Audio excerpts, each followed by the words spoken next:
हाँ तो नमस्कार साथियों, स्वागत है एक बार फिर से आपका हमारे चैनल पे। और आज हम बात करेंगे आरएस मेंस 2023 के लिए जो हिंदी की सीरीज हमारी चल रही है उसमें हमने पेपर 4 के लिए सबसे पहले उसका इंट्रोडक्टरी क्लास करी। उसके बाद में हमने स्वर संधि को डिस्कस कर लिया। आज हम उसी क्रम में जो सेकंड संधि है अपनी व्यंजन संधि पे हम बातचीत करेंगे। तो सबसे पहले हमने बात करी थी एग्जाम पैटर्न के बारे में। तो एग्जाम पैटर्न जो संधि का है वो सीधी सी बात है कि इसमें आपको दो प्रकार के क्वेश्चन पूछे जाते हैं। दो प्रकार के क्वेश्चन इसमें आपको पूछे जाते हैं। पहले आपको क्या होता है कि आपको एक संधि विच्छेद दिया होता है और आपको उसका शब्द बनाना होता है। संधि विच्छेद दिया होता है और उसका शब्द बनाना होता है। और दूसरा उसमें क्या होता है कि एक शब्द दिया होता है और उसका संधि विच्छेद करना होता है। ठीक है, पहले में आपको शब्द संधि विच्छेद दिया जाएगा और उससे आपको शब्द बनवाया जाएगा, और दूसरे में आपसे शब्द दिया जाएगा और उसको क्या करवाया जाएगा, संधि विच्छेद करवाया जाएगा। ठीक है, तो इस टाइप के क्वेश्चन जो है वो आते हैं। हमने इस पे पिछले वीडियो में डिस्कस कर लिया, तो यहाँ इसमें इतना ज्यादा डिस्कस हम नहीं करेंगे। हम व्यंजन संधि को शुरू करते हैं। उससे पहले आपसे रिक्वेस्ट है कि यदि आप नए हैं तो एक बार हमारे चैनल को लाइक कर दें, सब्सक्राइब कर लें जरूर। और शुरुआत करते हैं सबसे पहले व्यंजन संधि की। तो व्यंजन संधि की अगर हम बात करें तो व्यंजन संधि के जो प्रकार हैं, व्यंजन संधि के प्रकारों की अगर हम बात करें तो यहाँ एक एक करके हम लेंगे। सबसे पहले घोष व्यंजन संधि, उसके बाद में अघोष व्यंजन संधि, अनुनासिक व्यंजन संधि, तय और दय की जो विशेष संधि होती है वो, इसके अलावा मूर्धन्य व्यंजन संधि, तालव्य क्रम व्यंजन संधि, व्यंजन आगम, आगम यानी आना, नया व्यंजन आ जाता है, और व्यंजन लोप। तो इस तरह से टोटल 8 प्रकार की जो है वो संधियां होती है व्यंजन संधि के अंतर्गत। तो एक एक करके हम प्रत्येक संधि को लेंगे। उनके जो मेन एग्जाम्पल है, मुख्य मुख्य उदाहरण है, उनको हम यहाँ डिस्कस करेंगे। और सबसे मेन चीज हम उनके जो नियम है उन नियमों को देखेंगे। सबसे पहले है अपना घोष व्यंजन संधि। हमें देखिए घोष व्यंजन संधि के अंतर्गत किस तरह से देखना है कि यदि किसी अघोष व्यंजन के बाद में कोई घोष व्यंजन या स्वर आए तो अघोष वर्ण अपने घोष रूप में बदल जाता है। हमने जो प्रारंभिक क्लास करी थी उस प्रारंभिक क्लास में क्या किया था कि कौन से व्यंजन घोष होते हैं, कौन से अघोष होते हैं। ठीक है, इस तरह की बात हमने वहां पे करी थी। तो वो क्लास सिर्फ इसलिए थी कि कौन सा व्यंजन जो है वो घोष होता है, कौन सा अघोष होता है, कौन सा स्पर्शी होता है, कौन सा अंतस्थ होता है, ये सारी चीजें आपको वहां मिल जाएंगी। तो यहाँ हम इसमें इतना ज्यादा डिस्कस नहीं करने वाले हैं। डायरेक्ट हम देखते हैं कि अघोष व्यंजन है, पहले शब्द में अघोष व्यंजन है अंत में, और उसके बाद में या तो कोई घोष व्यंजन आता है या फिर कोई स्वर आ जाता है। तो ये जो अघोष व्यंजन है वो किस में बदल जाता है, अपने घोष रूप में बदल जाता है। अब मैं आपको एक बार फिर से यहाँ बता देता हूँ कि अघोष व्यंजन कौन सा होता है, जो 1 और 2 नंबर के जो व्यंजन होते हैं, प्रत्येक वर्ण में 1 और 2 के जो होते हैं वो अघोष व्यंजन होते हैं। और 3 और 4 और 5 ये जो व्यंजन है वो क्या कहलाते हैं, ये घोष कहलाते हैं। इनके साथ साथ सारे स्वर भी इसमें जुड़ते हैं, और ये रे ले व, ठीक है, और है, ये सारे के सारे क्या कहलाते हैं, घोष कहलाते हैं। तो आपको ध्यान रखना है कि अगर प्रारंभ में अघोष व्यंजन आता है और उसके बाद में घोष व्यंजन आता है, ठीक है, तो जो अघोष व्यंजन है वो किस में बदल जाएगा, घोष व्यंजन में बदल जाएगा। इतना सा ध्यान आपको इसमें रखना है। तो एक हम उदाहरण देखते हैं 2-4 इसके।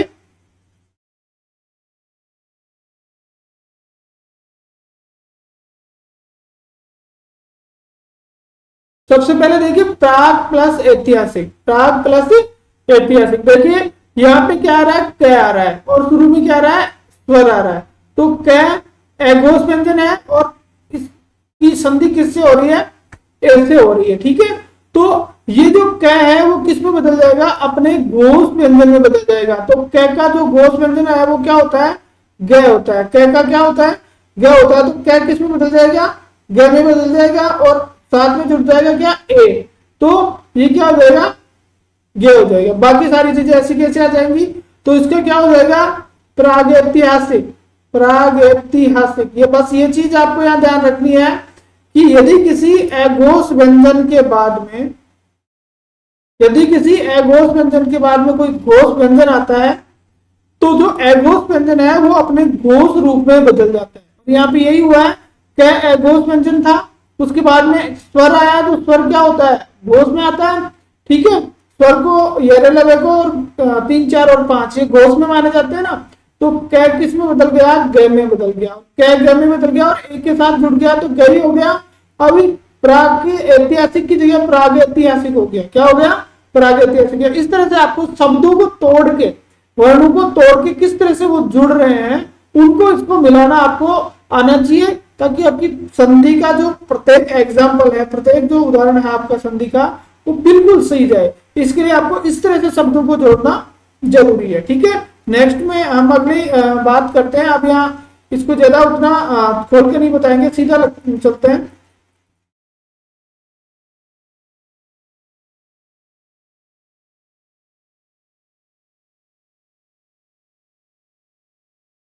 देखिए तिर्यक प्लस गति, तो ये कै जो है ना वो किस में बदल जाएगा, क्या ग में बदल जाएगा। तो ये हो जाएगा तिर्यक, और कै के आगे क्या है, ग है, तो ग अपने आप में व्यंजन है, इसलिए क्या ये जो पहले वाला ग है वो क्या रहेगा, अधूरा रहेगा, तिर्यक गति। तो ये हो जाएगी आपकी संधि तिर्यक प्लस गति की तिर्यक गति।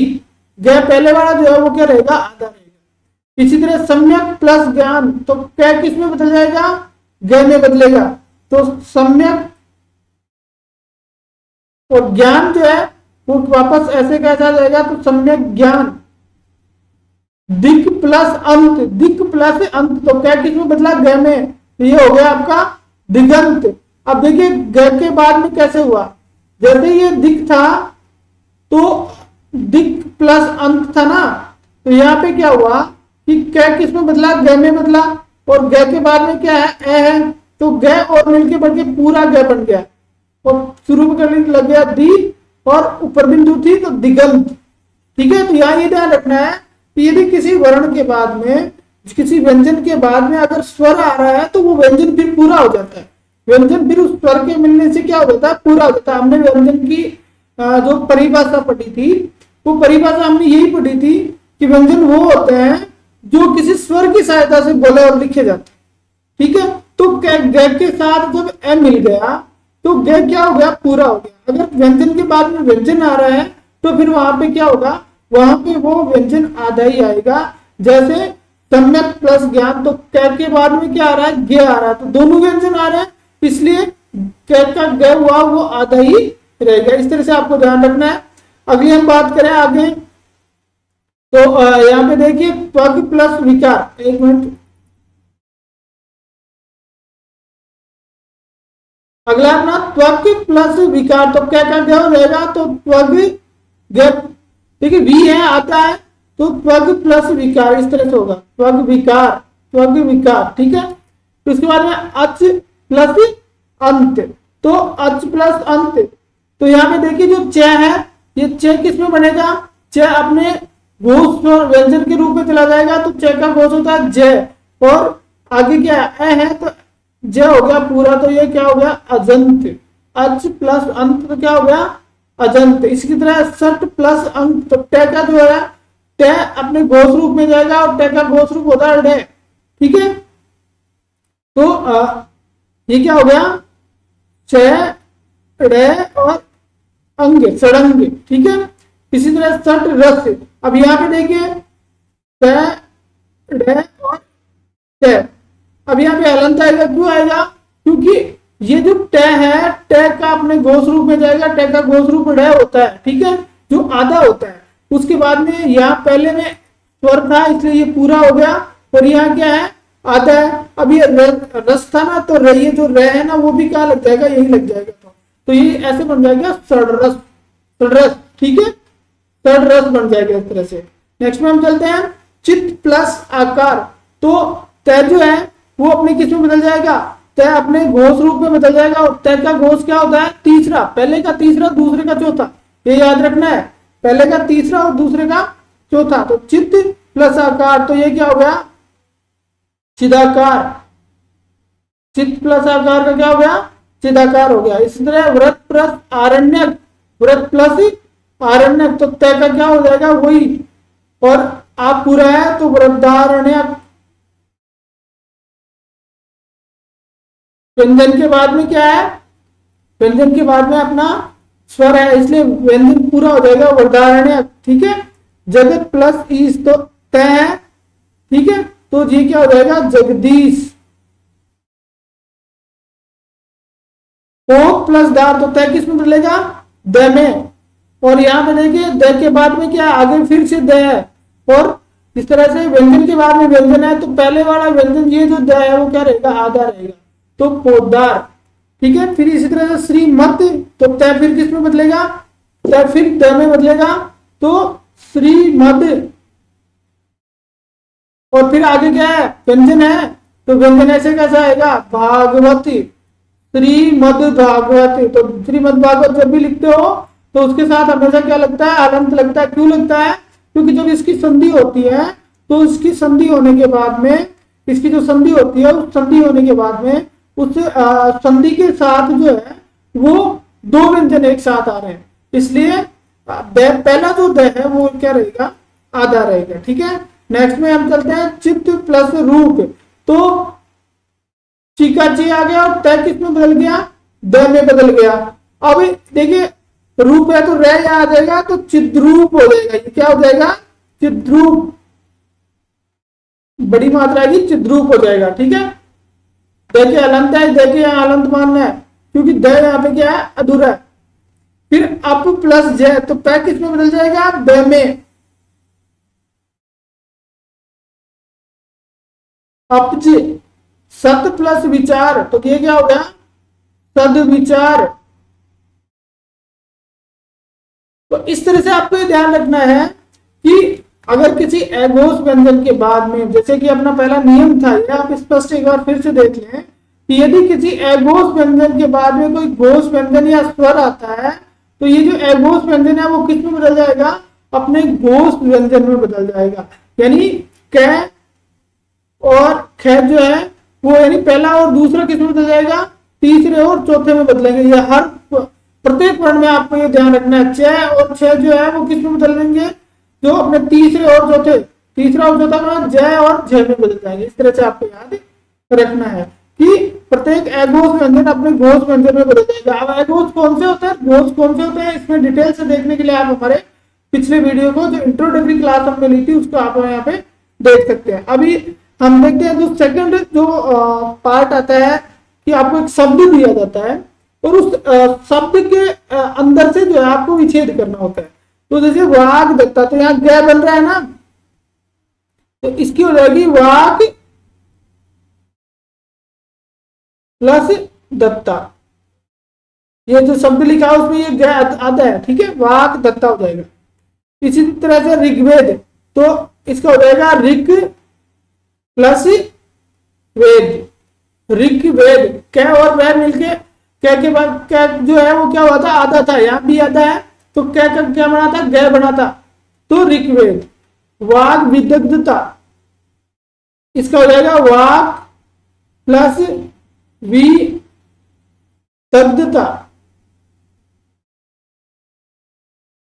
सम्यक वाणी, तो इसका हो जाएगा सम्यक प्लस वाणी। आपको ये ध्यान रखना है कि इस संधि में जो यहाँ पे ये जो शब्द दिया गया ना, आपको ये दिया गया घोष, और इसका आपको क्या बनाना है, अघोष बनाना है। इसका आपको क्या बनाना है, अघोष बनाना है। बिल्कुल विपरीत हो जाता है यहाँ पे। ठीक है, तो सम्यक वाणी तो सम्यक हो गया। ठीक है, इसी तरह जगदाचार्य, तो द का क्या बनेगा, यहाँ पे द का अघोष बनेगा, तो द का हो गया, कौन सा हो गया, जगत और प्लस आचार्य, जगत प्लस आचार्य। सदवंश, तो सद में क्या हो गया, द का क्या बनेगा, त, तो ये हो गया सत्य प्लस वंश। इसी के अलावा स्यादवाद, तो द का बनेगा, तो द का क्या हो गया, त, तो स्याद प्लस वाद। इसमें बन गया तिबंत, तो इसे क्या हो गया, तिप, तिप प्लस अंत। जो है ना, देखो ब का, ये ब तो क्या है अपने आप में घोष है, तो इसका अघोष क्या होता है, ब का अघोष क्या होता है, ब का अघोष होता है क्या, पे। तो ये यहाँ पे आ गया पे, तो तिप प्लस अंत, तिप प्लस अंत यानी तिबंत हो गया। तो ये आपको ध्यान रखना है कि यदि किसी ऐसे शब्द कोई आ रहा है जिसके साथ में पहला शब्द जो है वो एगोस है, उसके बाद में कोई घोष व्यंजन आ रहा है, संधि आ रही है, हो रही है, तो फिर वहां पे जो एगोस है वो किस में बदल जाएगा, घोष रूप में बदल जाएगा। ठीक है, नेक्स्ट में हम चलते हैं, हमारी अगली संधि जो है उसको हम देखते हैं। अगली संधि है, देखिए ये तो थी एगोस व्यंजन संधि और अब है घोष व्यंजन संधि। ठीक है, अब क्या है, घोष व्यंजन संधि। और इस व्यंजन संधि में सिर्फ आपको दया वर्ण के उदाहरण मिलते हैं। कौन से वर्ण के उदाहरण मिलते हैं, दया वर्ण के उदाहरण मिलते हैं कि यह जो है वो क्या हो जाता है, एगोस रूप में चला जाता है। तो द का एगोस रूप मैंने आपको पहले ही बताया था, द का एगोस रूप क्या होता है, तय होता है। तो अगर द के बाद में कोई एगोस व्यंजन आता है, द के बाद में कोई एगोस व्यंजन आता है, जैसे क, त, थ, प, स, मतलब कोई भी एगोस व्यंजन आता है, यहाँ पे हम सिर्फ इन चार की बात नहीं कर रहे हैं कि द के बाद में कोई भी एगोस व्यंजन आएगा तो ये जो द है वो किस में बदल जाएगा, त में बदल जाएगा। इतनी सी चीज आपको ध्यान रखना है कि द के बाद में कोई भी एगोस व्यंजन आता है तो ये जो द है वो किस में बदल जाता है, त में बदल जाता है। ठीक है, अब देखिए कुछ एग्जाम्पल देखते हैं, जैसे आपद प्लस काल, तो यहाँ पे द है ना, तो ये द को किस में बदलेंगे, त में बदलेंगे, और उसके बाद में क्या है, काल, तो द और त और क्या हो जाएगा। ठीक है, तो यहाँ पे अगला जो सब व्यंजन है वो भी क्या है, व्यंजन ही है, और यहाँ भी व्यंजन ही है, तो ये सुनिश्चित मानिए कि ये क्या आएगा, हमेशा आधा ही आएगा। तो इसकी जो संधि है वो क्या हो जाएगी, आपदकाल। ठीक है, आपदकाल की संधि क्या हो जाएगी, आपदकाल हो जाएगी। ठीक है, अब उसकी तरह आगे चलते हैं, उद प्लस कृष्ट, तो यह हो जाएगा उत्कृष्ट। उद प्लस कृष्ट तो क्या हो जाएगा, उत्कृष्ट। उद प्लस कोच, तो यह हो जाएगा उत्कोच। द किस में बदल जाएगा, त में। आपको याद रखना, द हमेशा किस में बदलेगा, त में बदलेगा, सीधी सी बात है। उद प्लस स्थित, तो द किस में बदलेगा, त में बदलेगा, उत्तिष्ठित होता है ये, उत्तिष्ठित। ठीक है, फिर उत प्लस स्थान, तो ये हो गया उत्थान। फिर उत प्लस पन, तो यह हो गया उत्पन्न। फिर विपत प्लस काल, तो यह हो गया विप्त काल। तो द हमेशा किसमें बदलेगा, त में बदलेगा। आपको ध्यान रखना है कि घोष व्यंजन संधि जो है उस घोष व्यंजन संधि के साथ सिर्फ द वर्ण के उदाहरण मिलते हैं, और द वर्ण के बाद में अगर कोई अघोष व्यंजन आ जाता है, कौन सा आ जाता है, कोई अघोष व्यंजन आ जाता है, तो द जो है वो भी अपने अघोष रूप में बदल जाता है, और द का जो अघोष रूप जो होता है वो क्या होता है, वो तय होता है। ठीक है, अब कुछ उदाहरण देखते हैं जो सेकंड टाइप के हैं, जैसे विपद प्लस काल, तो हमने इसका भी बनाया, तो विपद प्लस काल। संपत्ति, तो संपत्ति का अगर हम बात करें, संपत्ति की हो जाएगी संपद प्लस ती। देखिए ये जो द है ना, ये किसमें बदलेगा, त में बदल जाएगा ना, तो संपत्ति ते डबल हो जाएगा। मृत पात्र, मृत पात्र, तो ये हो जाएगा मृद प्लस पात्र। मृत पात्र है तो मृद प्लस पात्र। तत्पर है तो ये हो जाएगा तद प्लस परे। उत्पन्न है तो ये हो जाएगा उद प्लस पन। उत्सर्ग है तो ये हो जाएगा उद प्लस सर्ग। संसद सदस्य है तो हो जाएगा संसद।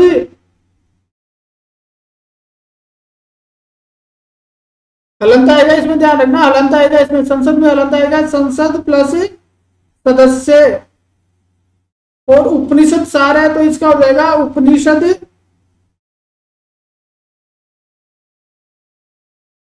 प्लस सार। तो आपको एक ही चीज याद रखनी है कि जो घोष व्यंजन संधि है उस घोष व्यंजन संधि में द वर्ण के उदाहरण मिलते हैं, और अगर द वर्ण के बाद में कोई अघोष व्यंजन आता है तो द वर्ण जो है वो अपने अघोष रूप यानी त में परिवर्तित हो जाता है। द वर्ण अपने अघोष रूप त में परिवर्तित हो जाता है। ठीक है, नेक्स्ट में हम चलते हैं। अगली जो संधि है अपनी वो है अनुनासिक व्यंजन संधि। कौन सी है, अनुनासिक व्यंजन संधि। देखिए यहाँ अनुनासिक, पहले हमने पढ़ा घोष और अघोष व्यंजन संधि, अभी हम पढ़ रहे हैं अनुनासिक व्यंजन संधि। तो अनुनासिक व्यंजन संधि जो है वो दो प्रकार की होती है। पहली होती है उत्तर अनुनासिक व्यंजन संधि। उत्तर अनुनासिक व्यंजन संधि में क्या होता है कि जो शब्द होता है, जो बाद वाला जो शब्द होता है, जो बाद का जो शब्द होता है उसमें अनुनासिक शब्द होता है, उसमें अनुनासिक वर्ण जो है वो शामिल होता है।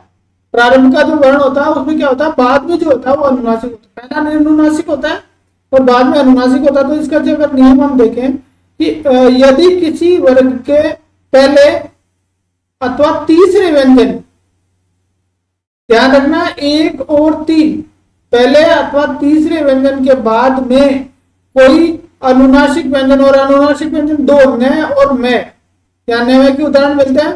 कोई अनुनासिक व्यंजन यानी न और मैं आए तो जो पहला व्यंजन है वो अपने अनुनासिक व्यंजन में बदल जाता है।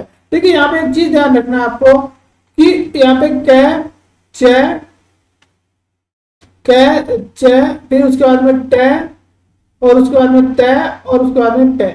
ये जो पांच वर्ण है ना, उन पांच वर्णों के लिए ये संधि जो है वो काम करेगी यहाँ पे। तो अपनी को ध्यान रखना है कि यदि किसी भी, जैसे मान लीजिए क वर्ण है, तो क वर्ण का पहला क और तीसरा कौन सा हो गया, क वर्ण का जो तीसरा व्यंजन है वो कौन सा हो गया, ग। अगर इन दोनों के बाद में न या मैं, इनमें से कोई सा वर्ण आता है तो ये जो दोनों वर्ण है ना, इनमें से जो भी आया है वो अपने पंचम वर्ण में यानी अनुनासिक में बदल जाएगा। तो इनका अनुनासिक पंचम वर्ण कौन सा होगा, डे, अड़े। ठीक है, तो ये किस में बदल जाएंगे, अड़े में। बस इतनी ध्यान रखना है अपने को कि अगर ये आते हैं और उनके बाद में अगर कोई अनुनासिक व्यंजन आता है तो जो व्यंजन पहला है वो अपने पंचम वर्ण में बदल जाएगा। जब हम उदाहरण देखेंगे इसका तो हमें ये अच्छी तरह से समझ में आ जाएगा। एक बार आप इसको अच्छी तरह से देख लो कि किसी भी वर्ण के पहले और तीसरे व्यंजन के बाद में अगर कोई अनुनासिक व्यंजन आता है तो जो पहला और तीसरा वर्ण है वो किस में बदल जाता है, वो अपने अनुनासिक रूप में बदल जाता है, यानी अपने पंचम वर्ण में वो परिवर्तित हो जाता है। ये चीज आपको यहाँ पे ध्यान रखनी है। ठीक है, अब एक एक उदाहरण देखते हैं। देखिए जैसे दिक प्लस नाग, दिक प्लस नाग। अब यहाँ पे क और न की संधि हो रही है। यहाँ पे ये चीज आप ध्यान से देख लीजिए, क और न की क्या हो रही है, संधि हो रही है। तो पहला वर्ण है क, हमारा नियम कहता है कि पहला वर्ण और तीसरे व्यंजन, पहला और तीसरे के बाद में क्या आता है, अनुनासिक न या मैं में से कुछ आता है। तो बात बराबर हो गई कि क के बाद में क्या आ रहा है, न आ रहा है। तो हमने क्या कहा कि अगर ऐसा होता है तो जो पहला व्यंजन है, पहला व्यंजन यहाँ पे कौन सा है, क, जो पहला व्यंजन है वो किस में बदलेगा, वो अपने पंचम वर्ण में बदलेगा। तो क का पंचम वर्ण कौन सा हो गया, अड़े हो गया। क का पंचम वर्ण कौन सा हो गया, अड़े हो गया। तो ये जो है वो किस में बदल जाएगा, अड़े, और ये न हो जाएगा। ठीक है, और दिग्नाग हो गया, ये क्या हो जाएगा, दिग्नाग हो जाएगा। ठीक है, जबकि हमने पहले जो देखा है, पहले हमने देखा है कि जैसे एक शब्द आया था अपने पास दिक प्लस गज, जो पिछली बार परीक्षा में भी आया था। तो ये जो था इसमें ये क्या हुआ था, इसका जो इसकी जो संधि हमने की, इसकी संधि हुई थी दिग्गज, इसकी संधि क्या हुई थी, दिग्गज हुई थी। ये क्यों हुई थी, क्योंकि ये घोष व्यंजन संधि का उदाहरण लगा था। यहाँ पे घोष व्यंजन संधि का उदाहरण लगा था। यदि किसी अघोष व्यंजन के बाद में कोई घोष व्यंजन आता है तो वो अघोष व्यंजन अपने किस में बदल जाता है, घोष रूप में बदल जाता है। तो क का घोष रूप क्या होता है, ग होता है। तो यहाँ पे क किस में बदला, ग में बदला। लेकिन यहाँ पे अनुनासिक व्यंजन संधि है कि यदि किसी वर्ण के पहले और तीसरे, किसी वर्ण के पहले और तीसरे व्यंजन के बाद में यदि कोई अनुनासिक व्यंजन आए तो पहला और तीसरा वर्ण जो है वो किस में बदल जाएगा, अपने पंचम वर्ण यानी अनुनासिक वर्ण में बदल जाएगा। और क यहाँ पे आया है और उसके बाद में न आया तो अनुनासिक है। तो क का अनुनासिक व्यंजन कौन सा हो गया, ड़ हो गया। इसलिए दिक प्लस नाग क जो है वो ग में नहीं बदल के किस में बदल गया, ड़ में बदल गया। इसलिए ये होगा दिग्नाग। क ग में नहीं बदला बल्कि किस में बदला, ड़ में बदला, इसलिए ये हो गया दिग्नाग। ठीक है, अब हम सभी उदाहरणों को एक एक करके पूरा करते हैं।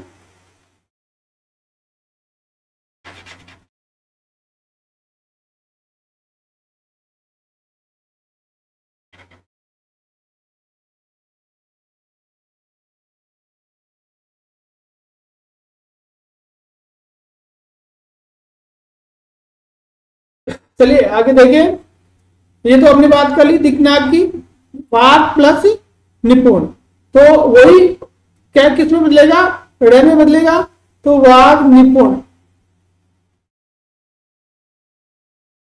फिर दिक प्लस मंडल, तो वही हो जाएगा दिग्मंडल। जगत प्लस नाथ, देखिए जगत प्लस नाथ, तो तय किस में बदलेगा, तो जो है वो किस में बदलेगा, अपने पंचम वर्ण में, तो ये हो जाएगा जगन्नाथ, जगन्नाथ। ठीक है, व्रत प्लस नल, तो तय किस में बदलेगा, अपने पंचम वर्ण में, तो ये क्या हो जाएगा, वरनल। ठीक है, चित प्लस में, तो ये हो गया चिन्मय। आपको यहाँ पे यही ध्यान रखना है कि देखिए जो प्रत्येक वर्ण है, इन प्रत्येक वर्ण के बाद में उनके सामने क्या है, मैं या न आया, यानी अनुनासिक व्यंजन आए, इसलिए ये जो संधि है वो अनुनासिक व्यंजन, उत्तर अनुनासिक व्यंजन संधि है। और ये जो वर्ण है वो अपने आप किस में बदले हैं, अपने अनुनासिक रूप में बदले हैं। किस में बदले हैं, अपने अनुनासिक रूप में बदले हैं। और इनके अनुनासिक रूप अगर हम देखें तो कै का अनुनासिक रूप ढ है, और इसी तरह से तय का जो है वो क्या है, न है, और इसके अलावा और कौन सा था, बस ये दो ही आए थे अपने पास यहाँ पे। तो इसलिए ये अपने घोष रूप में नहीं बदल के किस में बदले, अनुनासिक रूप में बदले। ये चीज हमें यहाँ पे ध्यान रखनी है। अगले उदाहरण में चलते हैं, जो सेकंड तरीके से अपने को पूछा जाता है।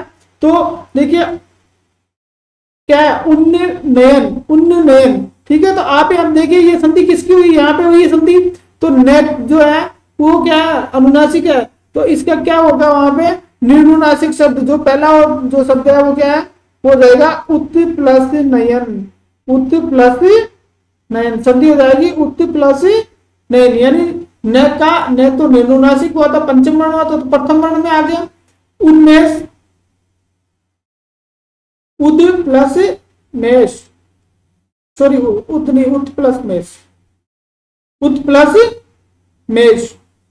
मृण में तो मृत प्लस में, जगन्नाथ तो जगत प्लस नाथ, वाग में तो वाग प्लस में, सन्मार्ग इसका हो गया सत्य प्लस मार्ग, सन्नारी तो सत्य प्लस नारी, और सन्मार्ग या भी हमने ऊपर बात कर ली यहाँ पे सदमार्ग की। तो कुल मिलाकर हमें ये ध्यान रखना है कि उत्तर अनुनासिक व्यंजन संधि जो होती है उसके अंदर अगर पहला और तीसरा व्यंजन आए किसी भी वर्ण का, और उसके बाद में अगर न और मैं आता है, तो न ये जो पहला और तीसरा वर्ण है वो किस में बदल जाएगा, अपने अनुनासिक व्यंजन रूप में बदल जाएगा, यानी अपने पंचम वर्ण में बदल जाएगा। ठीक है, आगे हम बात करते हैं अगली संधि की। तो अगली संधि अपनी है अनुनासिक व्यंजन संधि की जो दूसरी है वो है पूर्व अनुनासिक। देखिए पहले जो हमने बात करी उस पहले वाली में क्या आया, पहले वाली जो संधि थी उसमें आया उत्तर अनुनासिक, यानी अनुनासिक व्यंजन बाद में आ रहा था। और अब जो संधि हम बात कर रहे हैं उसमें है पूर्व अनुनासिक, यानी अनुनासिक जो व्यंजन है वो कहाँ पे आ रहा है, पहले आ रहा है। अनुनासिक व्यंजन कहाँ पे आ रहा है, पहले आ रहा है। ठीक है, तो हम बात करेंगे, और इसके अंदर अगर हम बात करें तो केवल सिर्फ मैं वर्ग के उदाहरण में से, जैसे घोष व्यंजन संधि की हमने बात करी थी, उसके बाद में अघोष की करी, तो अघोष में हमने देखा कि सिर्फ ड व्यंजन के उदाहरण मिलते हैं ना, तो वैसे पूर्व अनुनासिक में मैं वर्ण के उदाहरण मिलते हैं। तो इसमें कौन कौन से हैं कि अगर अलम प्लस कार, यानी अगर मैं वर्ण के बाद में, मैं वर्ण के बाद में जो ये अनुनासिक शब्द आते हैं, निर्नुनासिक शब्द आते हैं, तो क्या होगा यहाँ पे, ये जो मैं वर्ण है वो किस में बदल जाएगा, अनुस्वार में बदलेगा। तो यहाँ पे अलंकार, तीर्थम प्लस कर, तो ये क्या होगा, तीर्थंकर, सम प्लस क्रामक, तो ये होगा संक्रामक। ये महत्वपूर्ण है, सम प्लस क्रामक। कुछ लोग सम प्लस आक्रामक कर देते हैं, वो गलत है। संप्लक्षेप तो संक्षेप, संक्षेप। फिर है रदम प्लस गम, तो ये हो गया हृदयंगम। कुल मिलाकर आपको ध्यान रखना है कि ये जो मैं है वो किस में बदल रहा है, अनुस्वार में बदल रहा है। अप प्लस मात्रा, ये अपनी ये अम है, अम्ब प्लस मात्रा, तो ये होगा अम मात्रा। ठीक है, तो आपको ध्यान रखना है कि अगर मैं वर्ग के इसके उदाहरण मिलते हैं और उसके बाद में अगर कोई निम्नुनासिक शब्द आ रहा है तो फिर मैं किस में बदल रहा है, यहाँ पे मैं यहाँ पे बदल रहा है अपना अनुस्वार में बदल रहा है। यहाँ पे किस में बदल रहा है, अनुस्वार में मैं का परिवर्तन हो रहा है। ठीक है, नेक्स्ट में चलते हैं। पुरम प्लस पर, यदि देखिए आगे लिखा है कि यदि मैं के बाद में कैसे मैं तक के व्यंजन के अलावा, कैसे मैं तक के व्यंजन के अलावा से ये लगा है तो मैं अनुस्वार में बदल जाता है। ठीक है, तो यहाँ पे अगर हम देखें तो पुरम प्लस दर, तो क्या हो गया पुरंदर। सम प्लस न्यासी, तो ये हो जाएगा सन्यासी। जब यहाँ पे एक नियम आपको याद रखना है कि जब दो अनुनासिक व्यंजन एक साथ आते हैं तो वो अनुस्वार के रूप में नहीं लिखे जाते, वो अनुस्वार के रूप में नहीं लिखे जाते। ठीक है, तो फिर अगला पुंस प्लस लिंग, तो पुल्लिंग। सम प्लस श्लेषण, संश्लेषण। आपको शब्दों को भी इस तरह से देखना है कि वो याद हो जाए। आपको अगर नियम याद नहीं आ रहा है तो वहां पर हम शब्दों से काम करा सके। स्वयं प्लस वर, तो स्वयंवर, स्वयंवर। ठीक है, तो ये जो नियम हमने अब नीचे पढ़ा कि यदि मैं के बाद कैसे मैं तक के व्यंजन के अलावा यदि कोई से इस तरह की चीजें आएंगी तो मैं जो है वो किस में बदलेगा, मैं अनुस्वार में बदलेगा। और यदि दो अनुनासिक व्यंजन, जो सन्यासी वाली जो मैंने बात करी आपसे अभी, सन्यासी वाले शब्द में वो नियम यहाँ लागू हो रहा है कि यदि दो अनुनासिक व्यंजन एक साथ में आते हैं, यदि दो अनुनासिक व्यंजन एक साथ में आते हैं तो पहला जो अनुनासिक व्यंजन है वो मूल रूप में लिखा जाता है, यानी अनुस्वार नहीं बनता। यहाँ पे हम सन्यासी को अगर ऐसे लिखते हैं सन्यासी, तो ये गलत है। ये सन्यासी क्या है, अशुद्ध है। ठीक है, सन्यासी में यह है कि अगर दो व्यंजन एक साथ आ रहे हैं ना तो वो किस में बदलेंगे, वो अपने मूल रूप में लिखे जाएंगे, न कि अनुस्वार के रूप में लिखे जाएंगे। ठीक है, नेक्स्ट में हम चलते हैं। ये जो अलग से जो उदाहरण दे रखे हैं उनको हम हल करते हैं। जो सेकंड पार्ट तरीका है अपना सम प्लस कल्प, संकल्प।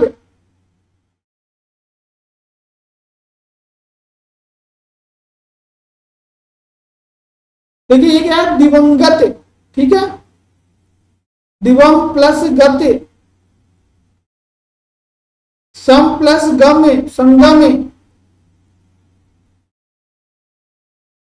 मृत्युंजय, मृत्युम,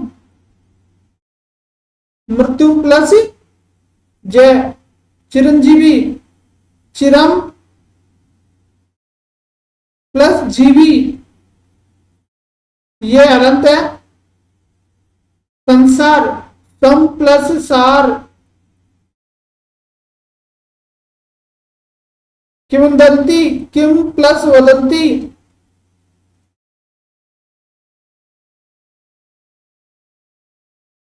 और किमा तो किम प्लस वा।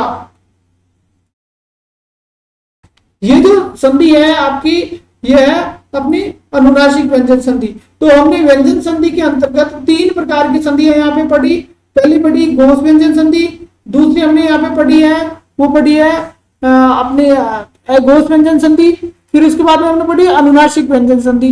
अनुनासिक व्यंजन संधि में एक उत्तर अनुनासिक व्यंजन संधि और दूसरी पूर्व अनुनासिक व्यंजन संधि, जिसमें सिर्फ मैं वर्ण के उदाहरण मिलते हैं। तो व्यंजन संधि के का ये जो प्रथम पार्ट है इसमें आज हम इतनी बात करेंगे। सेकंड पार्ट में हम व्यंजन संधि को कंप्लीट करेंगे। आपसे एक बार फिर से रिक्वेस्ट है कि आप जो है इस चैनल को एक बार सब्सक्राइब जरूर कर लें और अपने साथियों के साथ शेयर भी करें। और ये जो आप जो पढ़ रहे हैं उसको पीडीएफ प्राप्त करने के लिए आप हमारे टेलीग्राम चैनल पे जुड़ जाएं, जो लिंक आपको डिस्क्रिप्शन में मिल जाएगा। धन्यवाद।